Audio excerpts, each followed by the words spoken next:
I am R.K. Pillai of My Safety Thoughts presenting the video on accident proneness.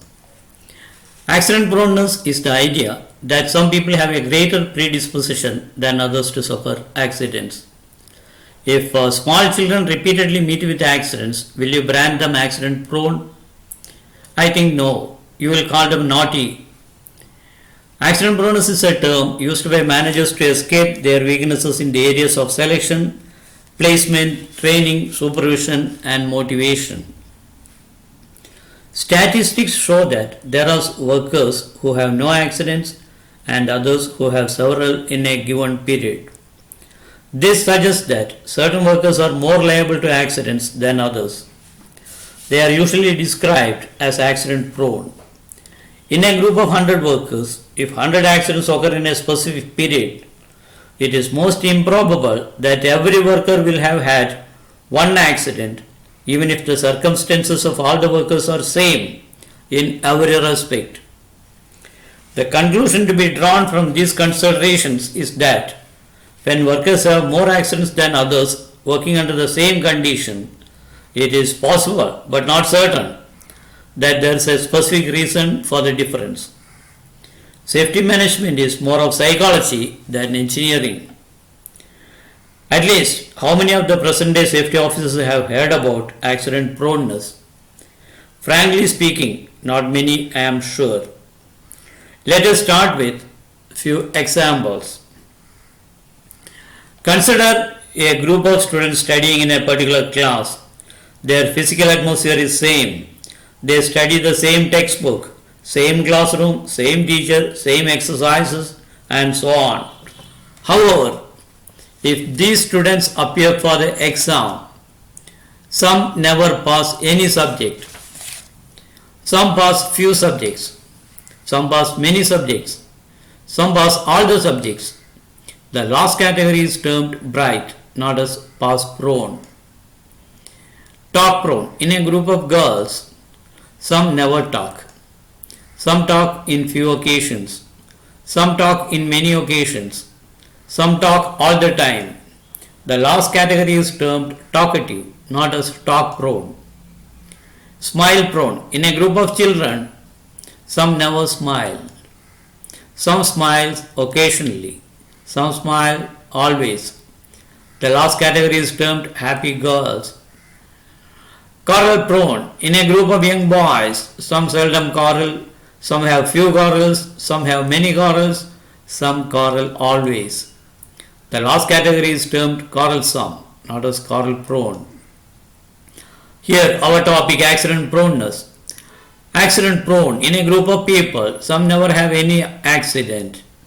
Some have few. Some have many. The last category is termed as accident prone. Towards accident proneness. This subject of accident proneness was under research, scientific study for the last so many years without conclusion. Still, it is under dispute whether to agree or not to agree. Let us see. We start with perception. Perception is the foundation for our behavior. Perception is the process by which we recognize the stimuli, that is the environment, interpret its meaning and modify our behavior to suit the environment. The sensory capability of individual with which we recognize the stimuli, it differs. From person to person, cognition level differ. From person to person, ability to perceive differ. From person to person, reaction differ. Accordingly, their behavior will differ too.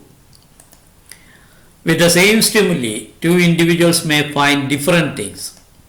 Accordingly, their behavior will differ too.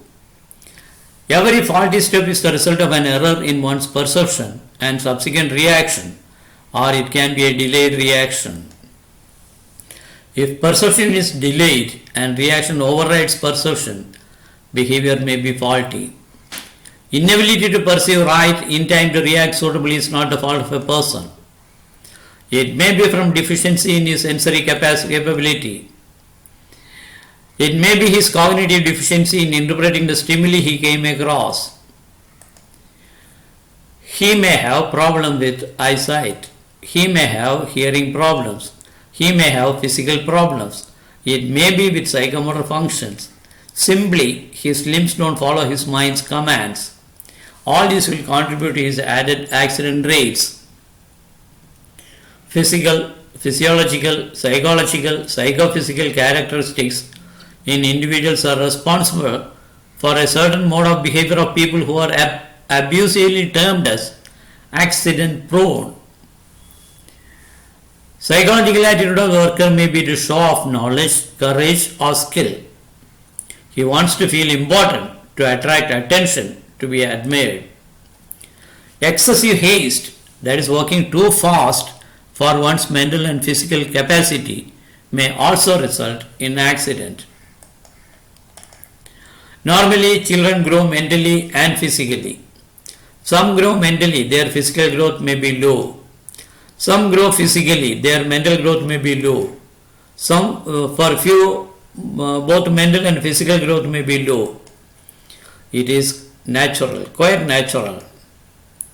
Accident proneness.